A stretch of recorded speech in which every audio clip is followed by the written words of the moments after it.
2027 का litmus test यानी विधानसभा उपचुनाव पर 9 सीटों को लेकर सबकी निगाहें गड़ी हुई थी।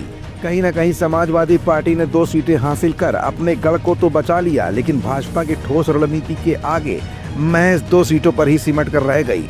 वहीं भारतीय जनता पार्टी अपने सहयोगी दलों के सपोर्ट से 7 सीटों के साथ अब 2027 के विधानसभा चुनाव की तैयारियों में पूरी तरह से लग गई है। बूथ स्तर से लेकर जिला अध्यक्षों तक के चुनाव में भाजपा की यही रणनीति अब दिखने भी लगी है।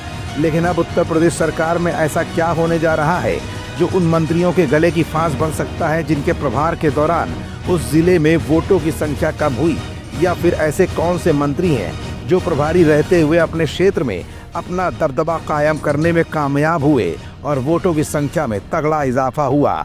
आखिर किसको मिलेगी रेवड़ी और किसके कतरे जाएंगे पर, ये कुछ ऐसे सवाल हैं जिनका जवाब आज की अपनी इस रिपोर्ट में हम आपको दिखाएंगे भी और बताएंगे भी। दरअसल उत्तर प्रदेश में मौजूदा योगी आदित्यनाथ की सरकार में आने वाले दिनों में मंत्रिमंडल में फेरबदल देखने को मिल सकता है।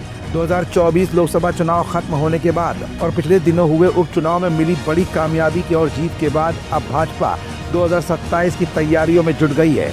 इसी कड़ी में अब विधानसभा चुनाव के लिहाज से सरकार से लेकर संगठन तक फेरबदल होने की तैयारियां शुरू हो चुकी हैं।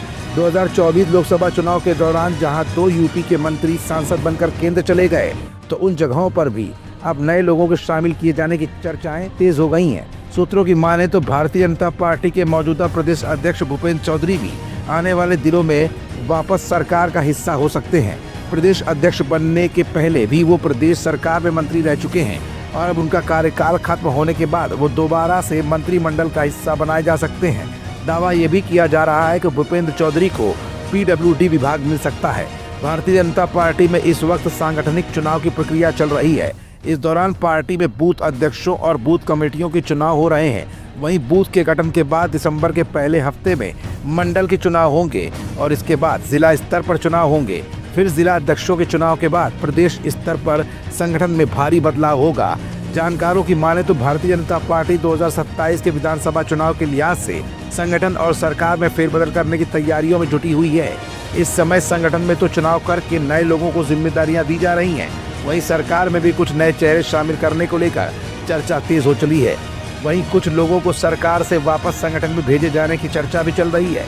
हाल के दिनों में हुए 9 विधानसभा सीटों के उपचुनाव में मैनपुरी की सीट पर समाजवादी पार्टी के गढ़ में काफी सेंधमाली करने वाले अनुजेश प्रताप को भी आने वाले दिनों में भाजपा मजबूत पद देने की तैयारी में है। भारतीय जनता पार्टी समाजवादी पार्टी के गढ़ वाली जगह पर नेताओं को अच्छे दायित्व देकर उनको 2027 के लिए मजबूती से लड़ाने की रणनीति पर जोर दे रही है। भारतीय जनता पार्टी अब पूरी मजबूती और ठोस रणनीति के साथ 2027 की तैयारियों में जुट गई है।